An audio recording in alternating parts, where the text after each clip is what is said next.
In period कल क्या आता है आपको?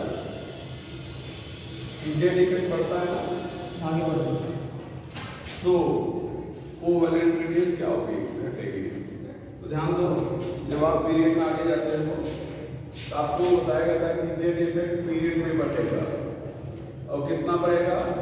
0.65 यूनिट। प्रत्येक एटम के लिए 0.65 यूनिट बढ़ेगा। तो जेड इफेक्ट बढ़ेगा, इससे कोवैलेंट रेडियस क्या होगी बेटा? घटेगी। तो यहाँ पर नाम लिया जाए, लिथियम ले लिया जाए, beryllium, boron, carbon, nitrogen, oxygen, fluorine. आप यहाँ पे आगे जा रहे हैं तो जेड इफेक्ट बढ़ रहा है, सो कोवैलेंट रेडियस घट रही है। तो जेड इफेक्ट बढ़ रहा है, इससे कोवैलेंट रेडियस क्या है? घट रही है। अच्छा, अब ध्यान दो, पीरियड में सबसे पहले कौन सा एलिमेंट मिल रहा है? Alkali metal. और सबसे लास्ट में क्या मिल रहा है? हैलोजन। तो अगर आपसे कहा जाए largest covalent radius in period alkali metal, smallest covalent radius halogen, तो लिख दीजिएगा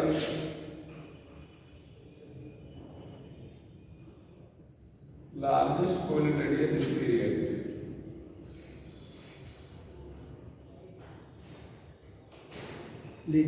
halogen, alkali metal, smallest covalent radius in period halogen.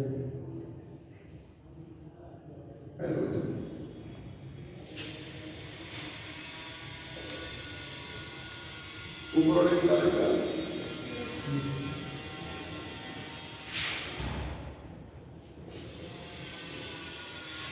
हाँ क्या बताइएगा?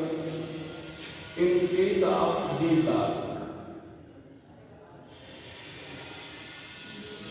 block में अगर बात करें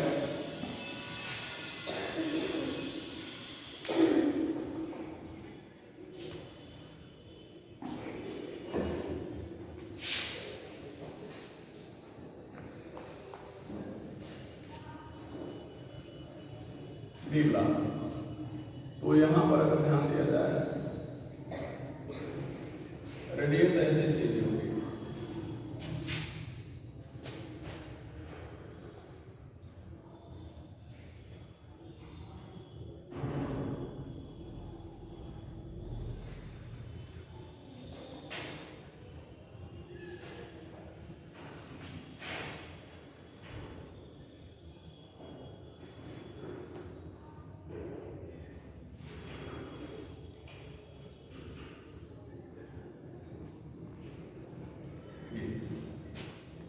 ध्यान दो, ये 3D सीरीज के एलिमेंट हैं, 4D और ये क्या है 5D। यहाँ पर ध्यान दो, ये स्कैंडियम, टाइटेनियम, वैनेडियम, क्रोमियम, ये मैग्नीज, आयरन, कोबाल्ट, निकल, कॉपर, और यहाँ पर क्या हो जाएगा? जिंक। यहाँ पर कैडमियम, यहाँ पर मरकरी, यहाँ पर गोल्ड, यहाँ पर सिल्वर। ये क्रोमियम में यहाँ पर मॉलिब्डेनम हो जाएगा, यहाँ पर टंगस्टन, यहाँ पर लैंथेनम, यहाँ पर यट्रियम, हैफनियम, जर्कोनियम। कल जब आपको रेडियस पढ़ाए थे, एटॉमिक रेडियस, यहाँ पर बताया गया था जेड इफेक्ट के इनवर्सली प्रोपोर्शनल, स्क्रीन इफेक्ट के directly proportional, number of shell के डायरेक्टली प्रोपोर्शनल, और इनर सेल इलेक्ट्रॉनिक रिपल्सन, ये इतना बताया गया था।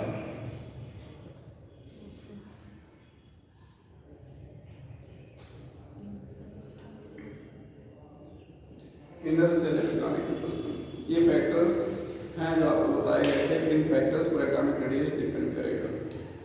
ध्यान रखना, यहाँ पर स्कैंडियम फैमिली से क्रोमियम फैमिली तक रेडियस घट रही है, तो घटने का एक ही कारण होगा कि इफेक्ट बढ़ रहा है। तो अगर आपसे कहा जाए कि यहाँ क्या फर्क पड़ रहा है, यहाँ पर ये रेडियस है और ये एटॉमिक नंबर है, तो यहाँ पर क्या पाओगे, जेड इफेक्ट बढ़ रहा है। सो कोवैलेंट रेडियस क्या घट रही है, कोवैलेंट रेडियस डिक्रीज। अब यहाँ पर ध्यान रखना, यहाँ पर कोवैलेंट रेडियस लगभग बराबर हो गई, तो यहाँ पर स्क्रीनिंग इफेक्ट इज या Z effect constant is balanced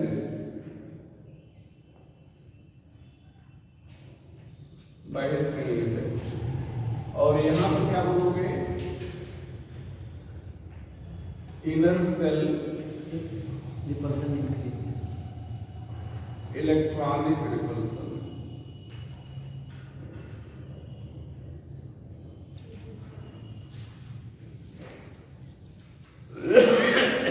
inner shell electronic repulsion.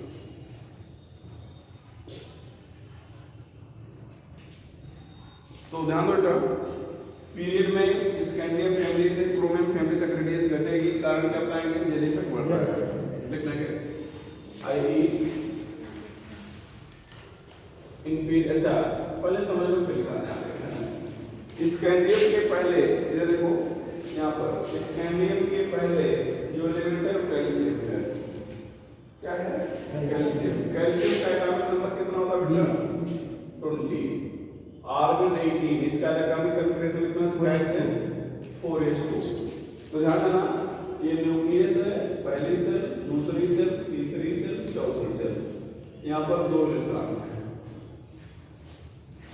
अब इसके बाद देखना बेटा, ये स्कैंडियम पे आ गए, आप कैल्शियम से चले कहां पर पहुंच गए, स्कैंडियम पर 21, स्कैंडियम 21, तो यहाँ पर भी आर्गन 18 लिखोगे, 4s2, 4s 4p के बीच में 3d आता है, 3d1 हो जाएगा। तो ध्यान दो, 3 ये 4 चौथी सेल है ना, तो तीसरी तो यहाँ पर होगी, 3d1 हो जाएगा। और यहाँ पर 3d क्या था, 0, तो जब यहाँ पर d में एक इलेक्ट्रॉन आ जाएगा तो न्यूक्लियस का इफेक्ट यहाँ पर ये इलेक्ट्रॉन कम करना चाहेगा, लेकिन जब एक इलेक्ट्रॉन d में आएगा तो न्यूक्लियस में एक प्रोटॉन भी बढ़ेगा, तो न्यूक्लियस में एक प्रोटॉन बढ़ा और d में एक इलेक्ट्रॉन बढ़ा, तो d इसको स्क्रीन करना चाहेगा, न्यूक्लियस के प्रभाव को यहाँ पर कम करना चाहेगा, लेकिन जो प्रोटॉन बढ़ गया है उसके कारण न्यूक्लियस का इफेक्ट यहाँ पर बढ़ना चाहेगा। तो शुरुआत में जब d में इलेक्ट्रॉन 1 2 3 4 हैं, ज्यादा इलेक्ट्रॉन नहीं है, तो न्यूक्लियस का प्रभाव तेजी से यहाँ पर बढ़ता है, उतना स्क्रीनिंग इफेक्ट नहीं बढ़ता। क्यों? क्योंकि यहाँ पर ज्यादा इलेक्ट्रॉन है। लेकिन जब यहाँ पर 4 5 6 7 8 9 इलेक्ट्रॉन हो चुके होते हैं तो न्यूक्लियस में प्रोटॉन तो बढ़ ही रहे हैं, तो ये प्रोटॉन जो है यहाँ पर अपना इफेक्ट दिखाना चाहेगा, लेकिन अब साथ में यहाँ पर इलेक्ट्रॉन भी क्या है, काफी ज्यादा बढ़ जा रहे हैं, तो ये इलेक्ट्रॉन न्यूक्लियस के इफेक्ट को यहाँ पर बढ़ने नहीं देना चाहेगा, मतलब स्क्रीन करेगा। और न्यूक्लियस में जो प्रोटॉन बढ़ रहे हैं इसके कारण न्यूक्लियस का इफेक्ट यहाँ पर बढ़ना चाहेगा, तो इलेक्ट्रॉन जब वही 4 5 6 7 8 हो जाएंगे तो न्यूक्लियस के इफेक्ट को, जो स्क्रीनिंग इफेक्ट है, ये बैलेंस कर देगा। स्क्रीनिंग इफेक्ट भी बढ़ रहा है, न्यूक्लियस का इफेक्ट बढ़ रहा है, तो दोनों एक दूसरे के प्रभाव को क्या कर देंगे, कैंसिल कर देंगे, दोनों एक दूसरे के प्रभाव क्या करेंगे, कैंसिल कर देंगे, नील कर देंगे। जब एक दूसरे के प्रभाव को कैंसिल कर देंगे यहाँ पे, तो रेडियस जैसे चल रही थी वैसे चलेगी, ना तो घटेगी ना तो बढ़ेगी। जेड इफेक्ट चाह रहा था रेडियस घटे, स्क्रीनिंग इफेक्ट चाह रहा था रेडियस बढ़े, दोनों एक दूसरे के प्रभाव को कैंसिल कर दिए तो रेडियस ना घटेगी ना बढ़ेगी। और इसके बाद जब कॉपर में आएगा तो यहाँ पर D10 हो जाएगा, इलेक्ट्रॉन बहुत ज्यादा हो जाएंगे, तो D10 हो जाएगा, इलेक्ट्रॉन बहुत ज्यादा हो जाएंगे तो आपस में रिपेल करने लगेंगे। तो जब आपस में रिपेल करने लगेंगे तो दूर हटेंगे, ये दूर हटेंगे तो इनको भी दूर हटना पड़ेगा, तो रेडियस क्या हो जाएगी, बढ़ जाएगी। कोई लिखा गया इनर सेल इलेक्ट्रॉनिक रिपल्सन, तो लिख लीजिएगा IA in period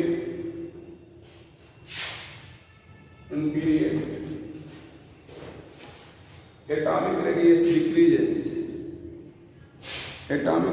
decreases from scandium family to chromium family as the defect increases.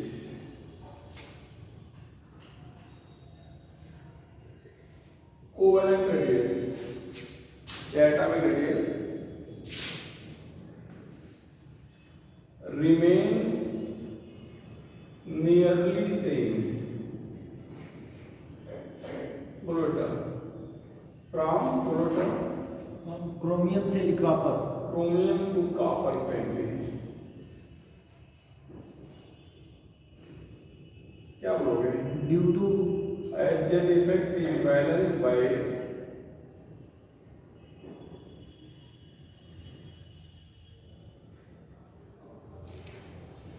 screening effect. The defect is balanced by screening effect. Third point. Atomic radius increases from beta copper to zinc family due to interionic interaction, electronic inner cell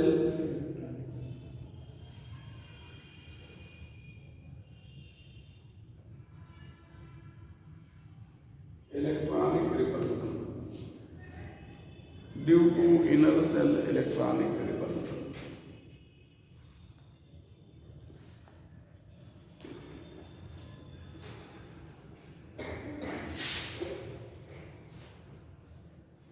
There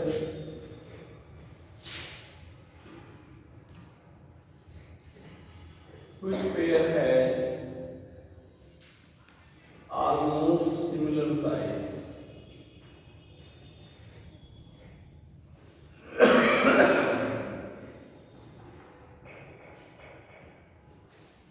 Which pair has almost similar size?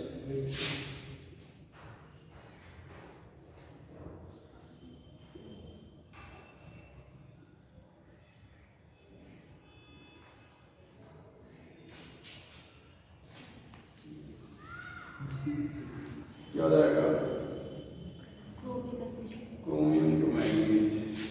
अच्छा एक और चीज बता दो बेटा, note करके लिख लीजिएगा, ध्यान दीजिएगा। आपने कहा कि रेडियस क्रोमियम फैमिली तक घट रही है, कॉपर तक नियरली सेम है, कॉपर से जिंक तक बढ़ रही है, आपने ऐसा बोला। यहाँ पर ध्यान दो, और हमने समझाया भी क्यों ऐसा है, इधर का भी थोड़ा सा यहाँ पर ध्यान देना। अगर आयनिक रेडियस की बात कर दिया जाए, ध्यान देना आयनिक रेडियस, तो यहाँ पर आपने कैल्शियम का एग्जाम्पल लिया था, तो यहाँ पर क्या लिखा था? आर्गन 18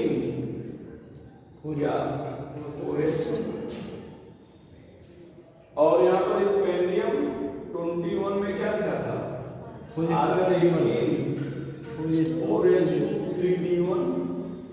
अब अगर यहाँ पर ये जो ट्रांजिशन एलिमेंट है, आपको पिछले दिन बताया तो इनका कॉमन ऑक्सीडेशन स्टेट +2 होता है। क्या होता है? +2। तो अगर ये दो इलेक्ट्रॉन निकल जाए तो ये 4s निकल जाएगा। अभी ध्यान देना, समस्या कहाँ पे आ रही थी? ये थर्ड सेल है, ये फोर्थ सेल है, तो ये इलेक्ट्रॉन कहाँ पे बढ़ रहे थे? डी में बढ़ रहे थे ना, तो ये डी वाले स्क्रीन मतलब इलेक्ट्रॉन इसके लिए स्क्रीन कर रहे थे, और जब ये सेल ही गायब हो गई तो अब डी का स्क्रीन रह गया नहीं रहेगा ना। तो अब अगर एटॉमिक नंबर बढ़ेगा तो न्यूक्लियस में प्रोटॉन बढ़ेंगे, और अब तो ये आउटर से ये हो गई ना, तो प्रोटॉन का इफेक्ट यहाँ पे बढ़ता जाएगा, तो जेड इफेक्ट बढ़ता जाएगा, रेडियस घटती जाएगी। तो ध्यान देना, एटॉमिक रेडियस में ट्रेंड ये होगा, लेकिन आयनिक रेडियस अगर यहाँ पे कह दिया जाए डी ब्लॉक के जो एलिमेंट है उनके आयनिक रेडियस का ट्रेंड क्या होगा, तो आप कहेंगे कंटिन्यूअसली घटेगी, क्योंकि जेड इफेक्ट वहाँ पे बढ़ेगा। तो एक लाइन नोट कर लीजिएगा।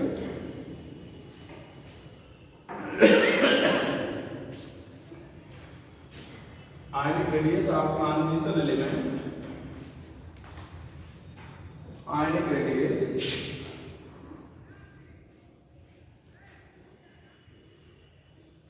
transition element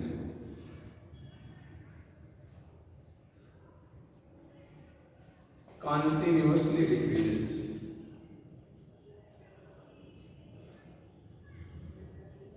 in period.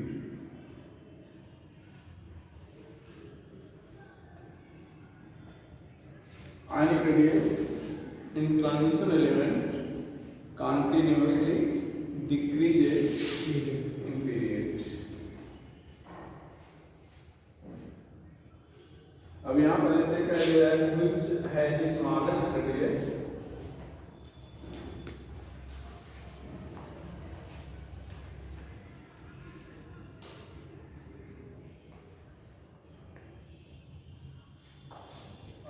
मान लो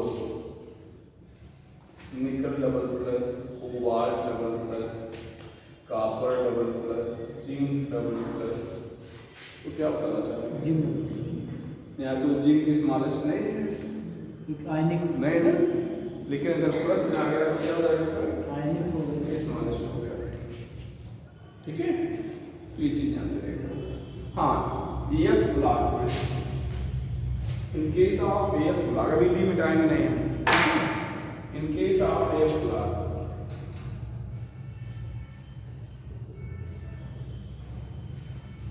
in case of EF log, क्या लिखना चाहेंगे? ध्यान दो, जो EF log है मतलब EF सबसेल है, इसकी एक स्पेशल अरेंजमेंट होता है जिसके कारण EF सबसेल के द्वारा स्क्रीनिंग बहुत ज़्यादा नहीं होती, तो पीरियड में आगे बढ़ने पर जेन इफेक्ट धीरे धीरे बढ़ता है और एटॉमिक रेडियस धीरे धीरे घटता है। ठीक है, ये आपको ग्राफ ऐसे बनाया गया है, ये 4F है क्या है? अच्छा, ग्राफ जैसे बने आप वैसे ही बनाना, उसमें चेंज नहीं करना। ये एटॉमिक रेडियस है, कोवैलेंट रेडियस है और ये एटॉमिक नंबर है। अच्छा, अब अगर ध्यान से ग्राफ को देखें बेटा, ये 4F वाली रेडियस थोड़ा सा धीरे धीरे घट रही है, लेकिन 5F वाली कंपैरेटिवली तेजी से गिर रही है। ये भी कारण हो जाता है, अभी बता देना है।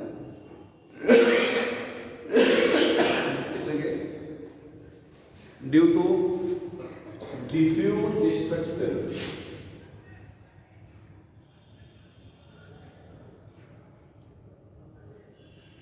of EF subcell, काम करके screening by it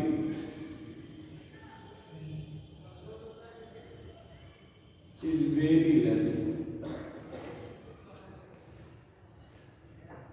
Screening by it is very less.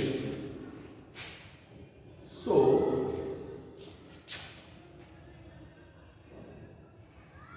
on moving in period, Z effect increases slowly. Hence, covalent radius decreases slowly. बताया गया था एरो ऊपर मतलब बढ़ना, नीचे मतलब घटना। तो जैसे हम लोग आगे जाएंगे तो Z effect धीरे धीरे बढ़ेगा और covalent radius बेटा क्या होगी? धीरे धीरे घटेगी।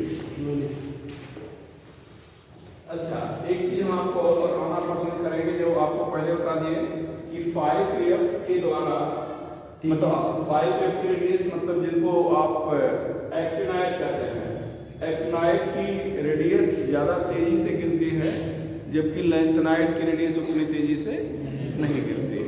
तो इसका कारण है, ध्यान रखना यहाँ पर पहले समझ लो इलेक्ट्रॉनिक कॉन्फ़िगरेशन जब आपको लिखना सिखाए थे, तो यहाँ पर ध्यान दो कैसे लिखना सिखाए थे। 1S 2S 2P 3S 3P 4S 3D 4P ऐसे सिखाए थे। 5S 4D 5P 6S 4F 5D 6P ऐसे सिखाए थे। और क्या बेटा 7S 5F 6D 7P ये बताया गया था। अब ध्यान दो यहाँ पर ये पहले ऐसे ऐसे बता दिए थे।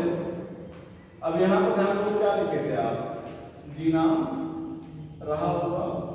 अब ये 6S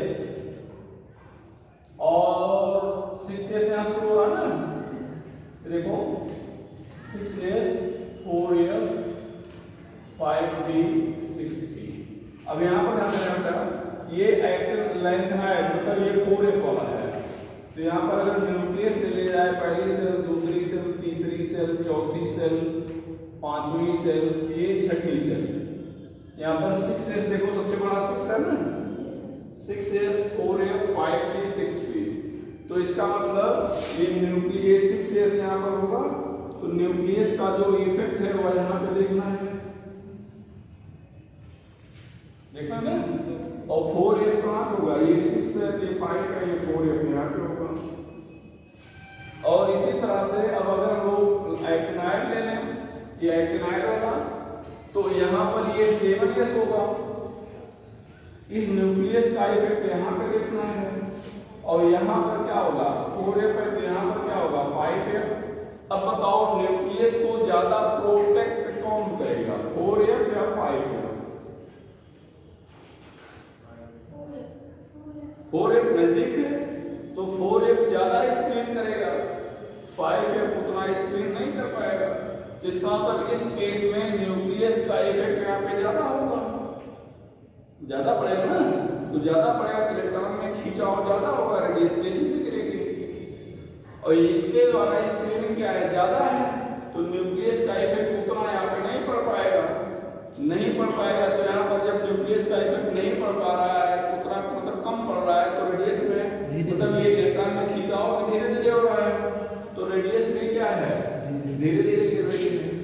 ये दो क्वेश्चन बहुत इंपॉर्टेंट है, एक तो आज पढ़ा रहे हैं, एक पीछे पढ़ाया था आपको ऑक्सीडेशन नंबर पे कि एक्टिनाइड के ऑक्सीडेशन नंबर पे वेरिएशन ज्यादा होता है, क्यों लिखा है, तो यहाँ पर क्या लिखेंगे आगे नोट करके decrease in radius of actinide is more fast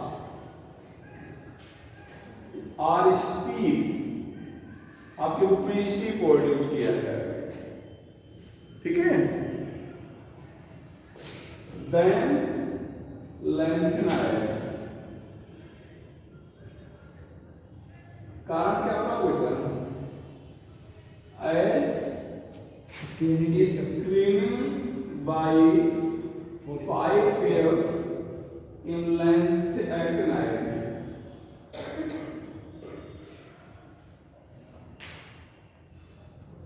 is less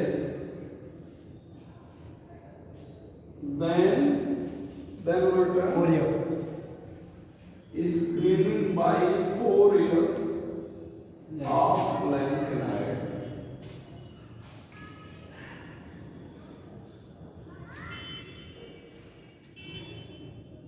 तो ध्यान रखना एक्टिनाइड के केस में जो 5F है उसके द्वारा स्क्रीनिंग लैंथेनाइड के 4F से क्या होता है कम होता है, तो स्क्रीनिंग कम होगा, इसका मतलब जेड इफेक्ट तेजी से बढ़ेगा, जेड इफेक्ट तेजी से बढ़ेगा तो रेडियस क्या होगी तेजी से गिरेगी, तो ये क्वेश्चन ध्यान रखिएगा। और एक ऑक्सीडेशन नंबर की एक्टिनाइड ज्यादा ऑक्सीडेशन नंबर शो करते हैं, क्यों बताया गया था कि एनर्जी डिफरेंस कुछ करके बताया गया था ना, नियर अबाउट से, हाँ ध्यान रखिएगा। ये हो गया बेटा, कोई डाउट याद है? अच्छा अब हम लोग डाउन द ग्रुप जाएंगे, अभी तक तो पीरियड बात कर रहे थे, निकलेगा down the group.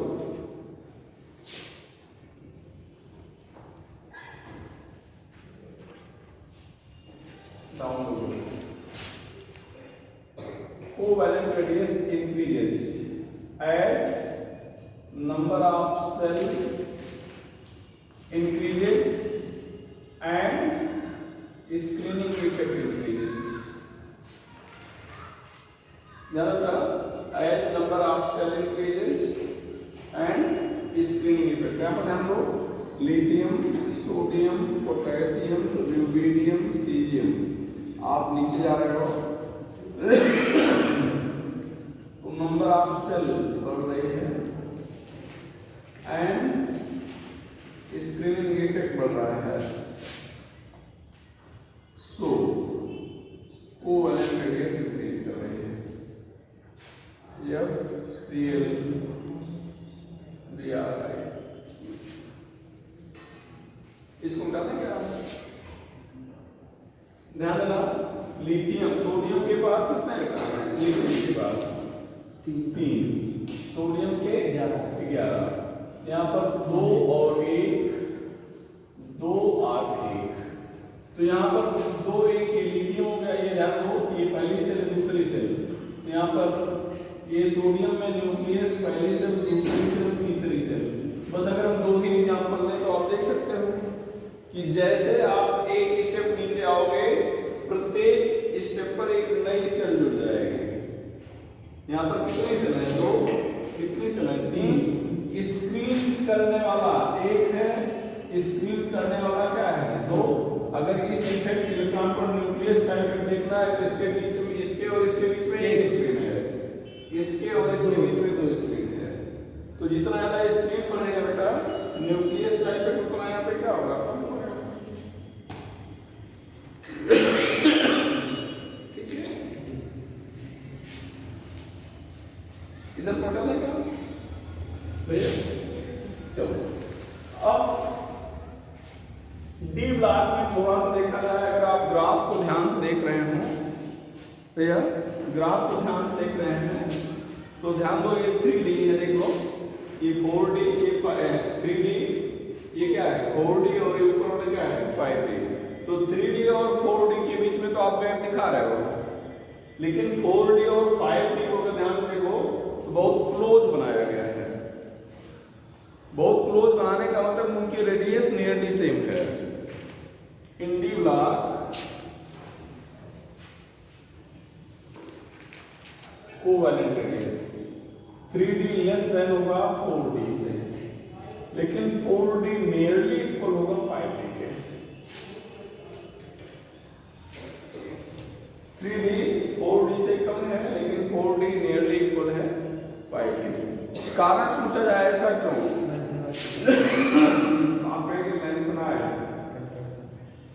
Due to lengthenoid contraction।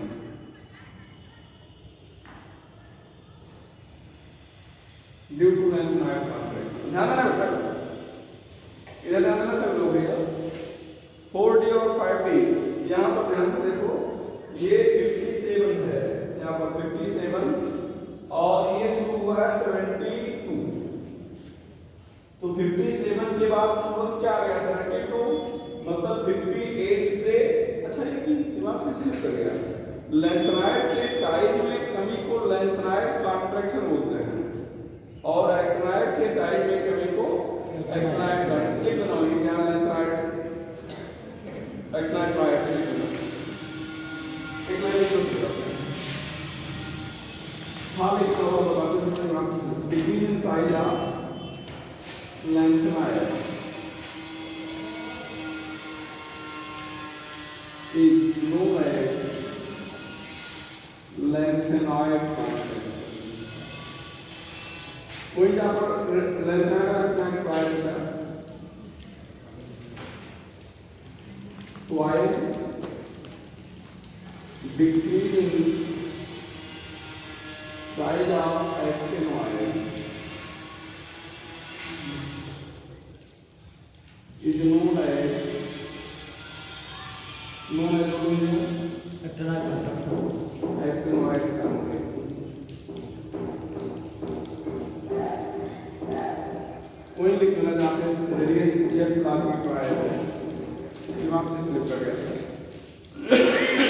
तो यहाँ पर ध्यान रखना, यहाँ पर बीच में क्या आ गया?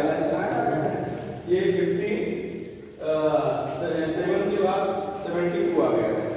तो ध्यान दो, ये 57 ध्यान रखिएगा, ये हमारा जो नीचे वाला हाथ है 57 है और ऊपर वाला हाथ 72 है। बीच में कोई चीज रख के सिकोड़ दिया जाए, दाब दिया जाए, तो नीचे वाला हाथ नीचे जाएगा या ऊपर वाला? ऊपर वाला हाथ नीचे आएगा।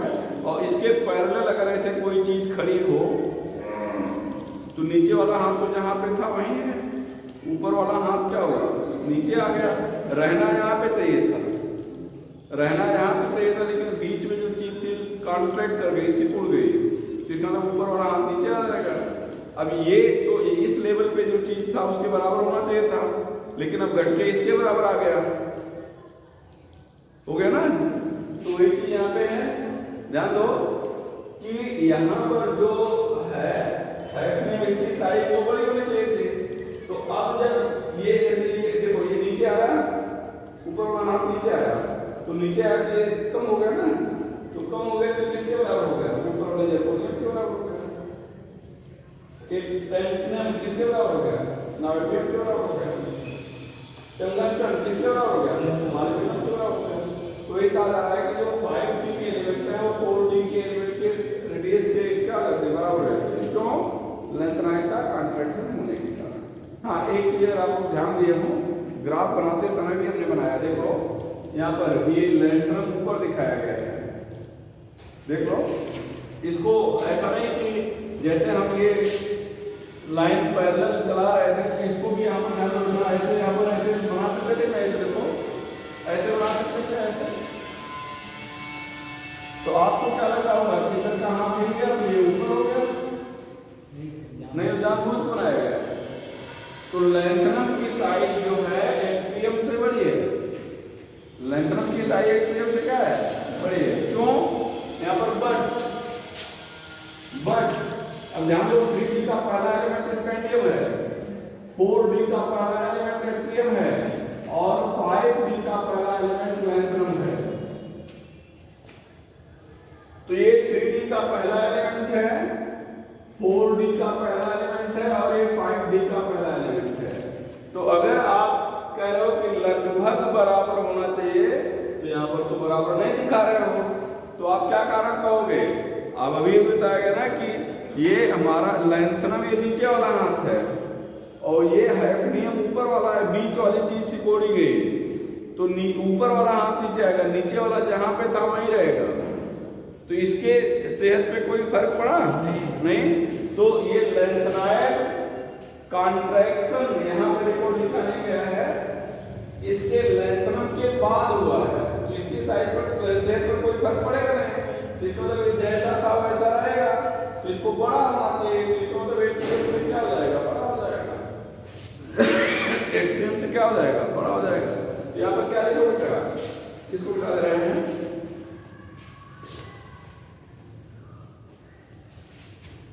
तो यहाँ पर क्या लिखने वाले हो? As lanthanoid contraction occur after lengthening. Lengthened contraction occur after lengthening. We got that test for भैया? ध्यान देना। इधर आप तो एक बार लिख दे रहे हैं सारे एलिमेंट को। यहाँ पर क्या है? Scandium, titanium, vanadium, chromium, manganese, iron, cobalt, निकल, कॉपर, जिंक। यहाँ पर क्या बेटा? Cadmium, mercury, silver, gold, cobalt, sorry Palladium, platinum, यहाँ पर रोडियम, इरिडियम, यहाँ पर क्या? र्यूथीनियम, ऑस्मियम, यहाँ पर TC, technetium, radium, molybdenum, tungsten, niobium, tantalum, zirconium, hafnium, यहाँ पर एक्ट्रियम, लेंथनम। देखना बेटा, ये है, इनकी रेडियस लगभग बराबर है। लगभग क्या है? बराबर है। क्यों बराबर है? लेंथनाइट कॉन्ट्रैक्शन के कारण, लेकिन इनकी रेडियस बराबर नहीं है। तो आपसे पूछा जाए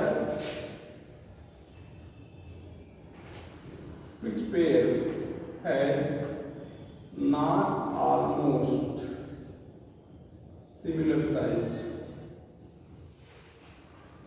क्या बोलोगे? एक्ट्रियम, लेंथनम, जर्कोनियम, हैफनियम, नायोबियम, टैंटनम,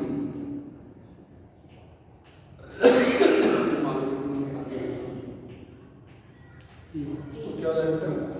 क्या हो जाएगा? ए हो जाएगा। ठीक है,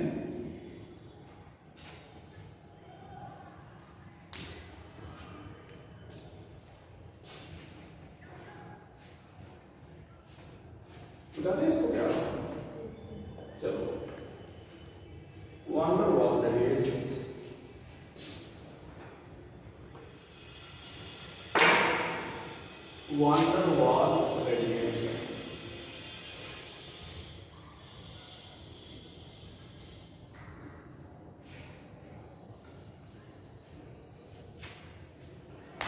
इसको लिख चलो भैया, बता दें।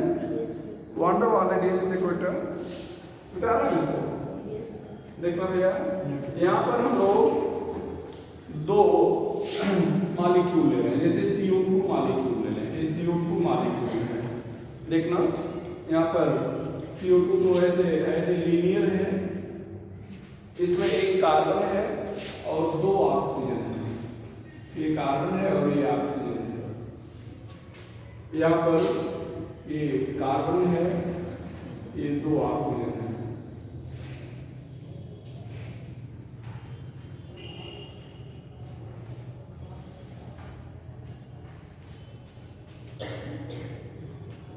यहाँ पर हम लोग ये क्या करेंगे, हम लोग सॉलिड स्टेट में दो मतलब जो पड़ोसी मॉलिक्यूल हैं,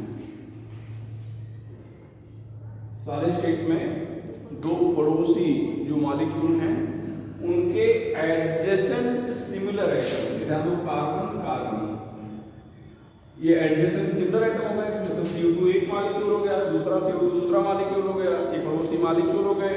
इनके बगल वाले समान नजदीकी एटम के न्यूक्लियस के बीच की जो आधी दूरी होगी उसको लोग क्या बोलेंगे? Wander wall radius. क्या बोलेंगे? वांडर वॉल रेडियस बोलेंगे। अच्छा ध्यान दो, कल हम लोग कोवैलेंट रेडियस पढ़े थे और जो डायग्राम बनाए थे अगर आप ध्यान दिए होंगे तो थोड़ा सा इस तरह से था, एकदम टच करता हुआ था, आज टच नहीं कर रहा है। तो ऐसा नहीं कि गलती से बना दिए हैं, जानबूझ बनाया गया है। क्यों? क्योंकि यहाँ पर कोवैलेंट बॉन्ड था, यहाँ पर क्या था बेटा? Covalent bond. ठीक है, और कोवैलेंट बॉन्ड मजबूत होता है और ये वांडर वॉल फोर्स है जो वीक होता है। कोवैलेंट बॉन्ड में होता क्या है? ऑर्बिटल ओवरलैप करते हैं। जैसे हम और आप हाथ मिलाएं तो हाथ मिलाने के लिए अपना हाथ हम बढ़ाएंगे, आप अपना हाथ बढ़ाओगे, ऐसे ओवरलैप करेंगे तो एक निश्चित दूरी पर रहेंगे तभी हाथ मिला पाएंगे। हम यहाँ पे खड़े, आप कोने खड़े, मिला पाएंगे? नहीं मिला पाएंगे। तो ये है, मतलब जब ये फिजिकल टच होता है तब क्या बनेगा? Covalent bond. और वांडर वॉल फोर्स का मतलब होता है सिंपल सा एक अट्रैक्शन है, जैसे हम आप एक दूसरे को जान रहे हैं, एक अच्छा अपना रिलेशन है, आप यहाँ बैठे हो तभी वही रिलेशन है, थोड़ा दूर बैठे हो तब भी वही है। बात समझ रहे ना? तो वांडर वॉल में फिजिकल टच नहीं होता, वांडर वॉल में फिजिकल टच नहीं होता, ये दूर होते हैं। ठीक है, तो ये इसमें थोड़ा दूर बनाया गया है। अच्छा, सॉलिड स्टेट क्यों बोला गया बेटा? दूर होने का मतलब क्या? दूर यहाँ पे है, एक सबसे किनारे है, तो अगर हम लोग सॉलिड स्टेट का बोले, मान लो गैस स्टेट होता तो ये गैस है, अब एक गैस यहाँ पे दूसरी यहाँ पे, अब न्यूक्लियस के बीच की आधी दूरी जाए तो वो तो रेडियस है, क्या रेडियस है? नहीं, तो एक्स्ट्रा पार्ट भी हो जाता है। ठीक है, तो इसलिए सॉलिड स्टेट वर्ड यूज किया गया जिससे मॉलिक्यूल काफी पास हो होते हैं। ठीक है, तो यहाँ पर in solid state half of the distance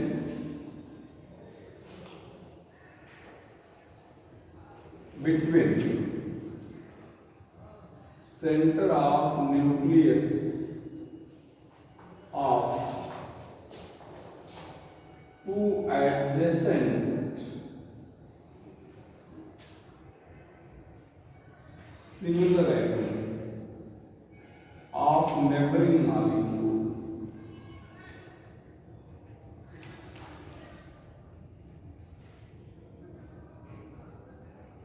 Of neighboring molecule काम करके is known as, इसको known as पढ़ रहे हैं van der Waals radius, is known as van der Waals radius. ये डायग्राम बना लेंगे बेटा,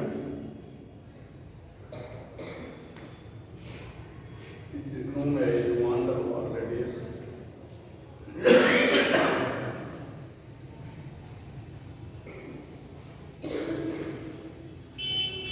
It is mostly studied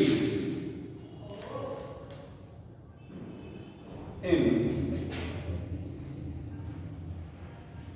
inert gas.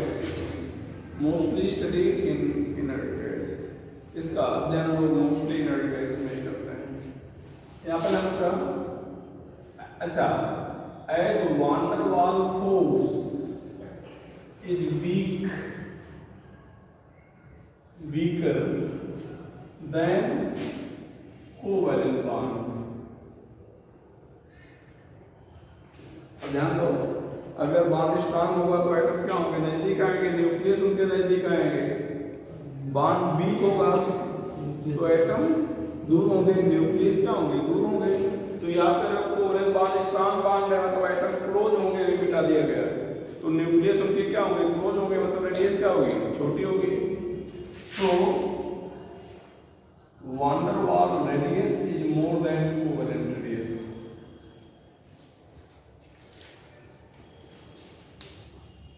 इसको मिटा दें क्या भैया, देखना बेटा सभी लोग ध्यान से. van der Waals radius is more than covalent radius. यहाँ पर लिथियम, बेरिलियम, बोरान अभी भी आपने पढ़ा है, कार्बन, नाइट्रोजन, ऑक्सीजन, फ्लोरीन. अब देखो नियान, नियान को पहले नहीं लिखे थे जब van der Waals radius सारी कोवलेंट पढ़ा रहे थे, नहीं लिखे थे ना. क्यों, क्योंकि वहां पर हम लोग क्या पढ़ते हैं, van der Waals radius. अब ध्यान दो बेटा, यहाँ पर क्या है, van der Waals radius है और यहाँ पर क्या है, कोवलेंट रेडियस.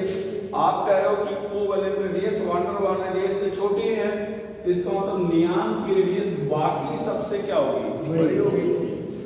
बाकी सबसे क्या होगी, बड़ी होगी. तो मैक्सिमम ध्यान रखिएगा क्या लिख रहे हैं, रेडियस लिख रहे हैं की बात, कोवलेंट रेडियस या कोई रेडियस का नाम नहीं लिख रहे हैं.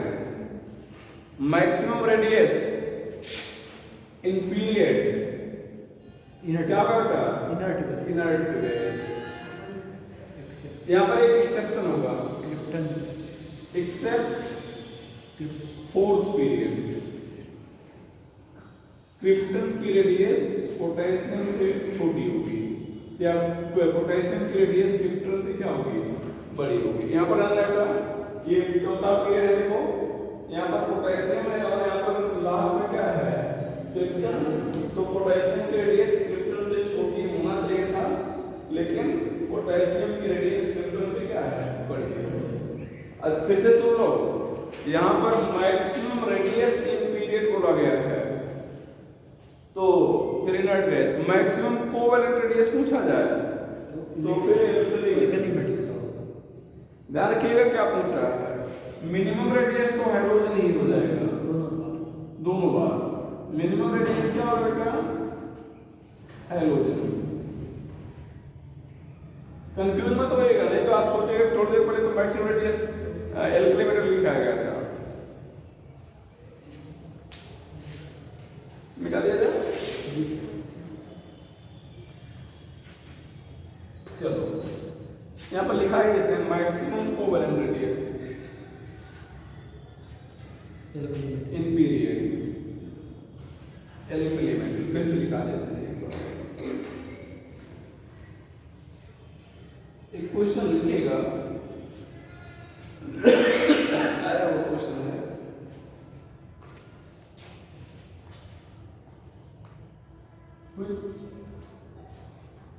पेयर रिप्रेजेंट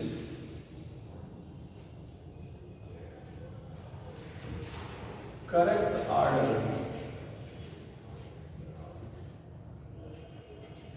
करेक्ट ऑर्डर आप बेटा radius of fluorine and neon.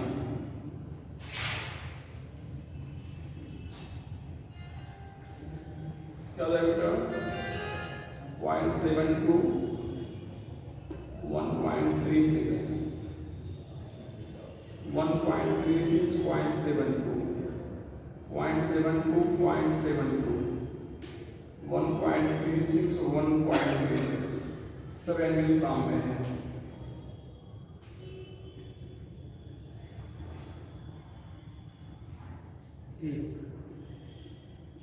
क्या हो जाएगा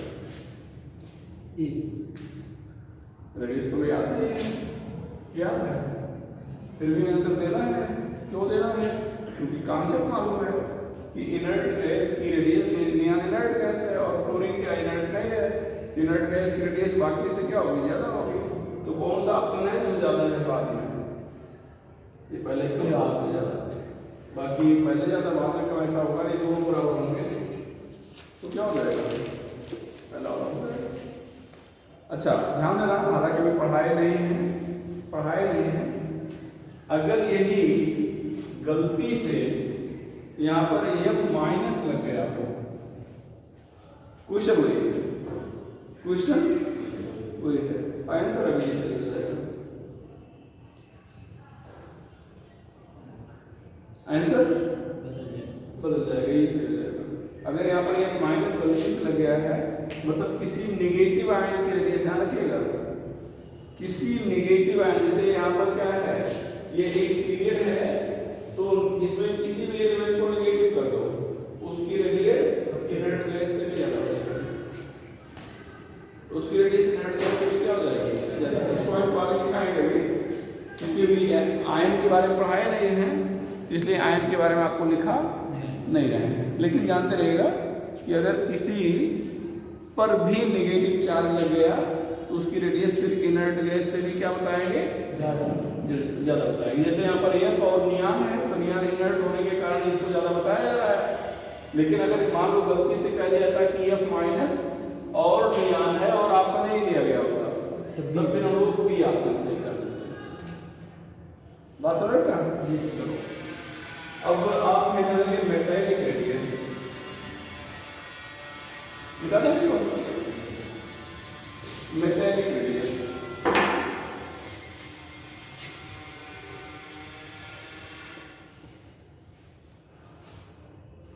ये सोडियम मेटल है।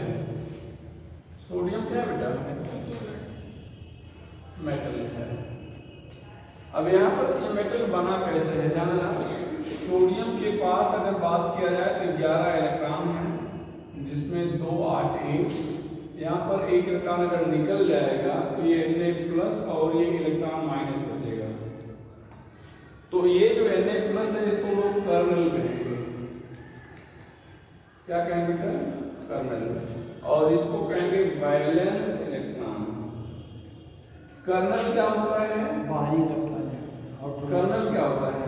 रेसिडुअल, रेसिडुअल का मतलब शेष, पार्ट ऑफ एटम।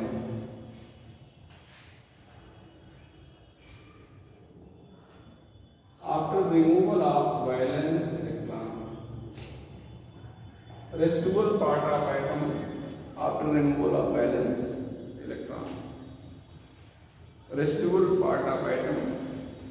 अच्छा ध्यान रखिएगा, अगर सारे बैलेंस इलेक्ट्रॉन निकाले हो तभी उसको कर्नल कहोगे, अदरवाइज कर्नल नहीं कहोगे। मान लो एक आध निकाल के, जैसे कि हम लोग मैग्नीशियम, कितने ध्यान देना, मैग्नीशियम में 12 इलेक्ट्रॉन है ना, 2 8 2, यहाँ पर 1 इलेक्ट्रॉन निकाल दिए तो ये Mg+ हो गया। इसको आप कोर बोलोगे, और एक और इलेक्ट्रॉन निकाल दिए तो Mg++ हो गया। इसको आप कोर बोल सकते हो और कर्नल बोल सकते हो। इसको कर्नल अगर कोई बोलना चाहे तो आप कहोगे गलत है। इसको आप कोर भी बोल सकते हो, कर्नल भी। कोर का मतलब ये हुआ कि एक भी इलेक्ट्रॉन निकल जाए या एक से ज्यादा इलेक्ट्रॉन निकल जाए, तो जो भी पार्ट बचेगा उसको आप क्या बोलोगे बेटा? कोर बोलोगे। क्या बोलेंगे, ठीक है। लेकिन कर्नल में सारे बैलेंस इलेक्ट्रॉन निकलना है। तो यहाँ पर ध्यान दो, जब हम लोग कोई मेटल लेते हैं, ध्यान रखिएगा, कोई मेटल लेते हैं तो यहाँ पर मेटल बनता कैसे है, ये कर्नल होता है, positive charge negative charge electron होता है, जिनके बीच में इलेक्ट्रोस्टैटिक फोर्स आप क्या पाया जाता है, अट्रैक्शन पाया जाता है। और इसी इलेक्ट्रोस्टैटिक फोर्स आप अट्रैक्शन को आप क्या कहते हो, मेटालिक बॉन्ड बोलते हो। क्या बोलते हो, मेटालिक बॉन्ड। तो इसी मेटालिक बॉन्ड से कर्नल आपस में जुड़े होते हैं। ये इलेक्ट्रोस्टैटिक फोर्स जिसको आप क्या कर रहे हैं बेटा, मेटालिक बॉन्ड कर रहे हो, ठीक है। तो अगर यहाँ पर रेडियस को डिफाइन करना हो, मेटालिक रेडियस को, तो ये मेटालिक क्रिस्टल है, वो छोटा सा बना दिए हैं, बाकी ऐसे बनाते जाओ, इसके नीचे माइनस प्लस करते जाओ, ठीक है। तो यहाँ पर ये मेटालिक क्रिस्टल है, तो मेटालिक क्रिस्टल में जो एडजेसेंट क्रिस्टल हैं उनके न्यूक्लियस के बीच की जो आधी दूरी होगी उसको हम लोग क्या बोलेंगे, मेटालिक रेडियस। अब आप सोच रहे होंगे तो इलेक्ट्रॉन आ गया बीच में इतना बड़ा सा, इलेक्ट्रॉन बहुत छोटा सा होता है, वो तो डायग्राम में बड़ा सा दिख रहा है, तो नेग्लिजिबल दिख रहा है। बात समझ ना, इसके कंपेरिजन में जो इलेक्ट्रॉन की साइज है वो क्या होगी, नेग्लिजिबल होगी, तो डायग्राम में बड़ा सा दिखाया गया है। तो लिख लीजिएगा, half of the distance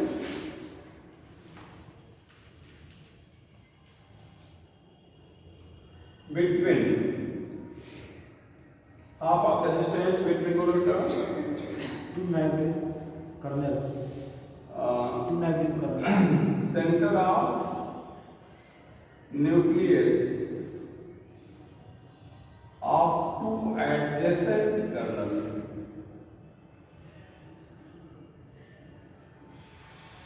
in metallic crystal.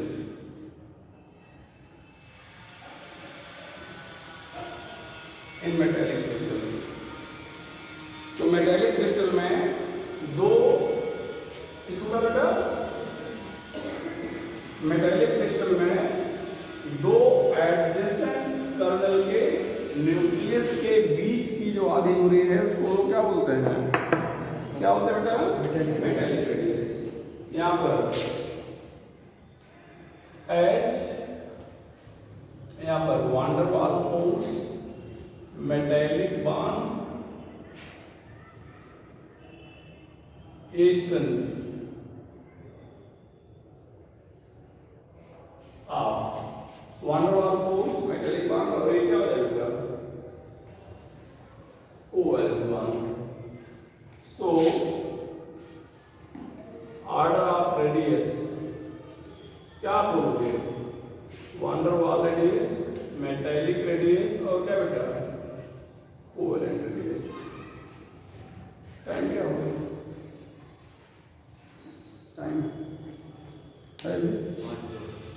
हो गया, ठीक है। तो ये हो जाएगा। इसके बाद हम लोग पढ़ेंगे बेटा आयनिक रेडियस। क्या पढ़ेंगे, आयनिक रेडियस, लेकिन अब नेक्स्ट डे शुरू करते हैं। तो नेक्स्ट डे हम लोग आयनिक रेडियस, उसका एप्लीकेशन दोनों पढ़ेंगे, और आयोनाइजेशन एनर्जी भी पढ़ ही लेंगे, बहुत ज़्यादा नहीं, आयनिक रेडियस थोड़ा सा है, ठीक है। अब नेक्स्ट है, ठीक है। हाँ, अगर आप कह सकते हो आयनिक रेडियस को यहाँ पर अरेंज करना हो तो कहाँ पे अरेंज करें, आयनिक रेडियस यहाँ पे अगर अरेंज करना हो तो यहाँ पे ऐसे नहीं अरेंज कर पाएंगे। सबसे पहले हाँ, आयनिक रेडियस सबसे बड़ा कहाँ है, आयनिक रेडियस दो तरह की होगी, कैटायनिक और एनायनिक। तो अगर कैटायनिक है सबसे बाद में और एनायनिक है सबसे पहले, ठीक है। तो चलो कल बताते हैं, और कोई डाउट तो नहीं आपका, ठीक है। तो आगे बढ़ने सर एक क्वेश्चन था, उसमें आप भेजे थे, बोला था कि थर्ड पीरियड में है और पाँचवें ग्रुप में। थर्ड पीरियड में, तो ये थर्ड पीरियड हो गया, 5वां ग्रुप, ये 5वां वर्ष। हाँ यही दिया था, लेकिन हम सोच रहे थे कि शायद नन ऑफ दीज भी ऑप्शन में था, वो वाला नहीं, तो नन ऑफ दीज क्या है उसको बताओ। तो अगर चौथा और पांचवा कर जाएगा तो बाइंडिंग हो जाएगा, चौथा और पांचवा और पांचवा, अच्छा वहाँ पर जाएगा, मेरा बाइंडिंग जी।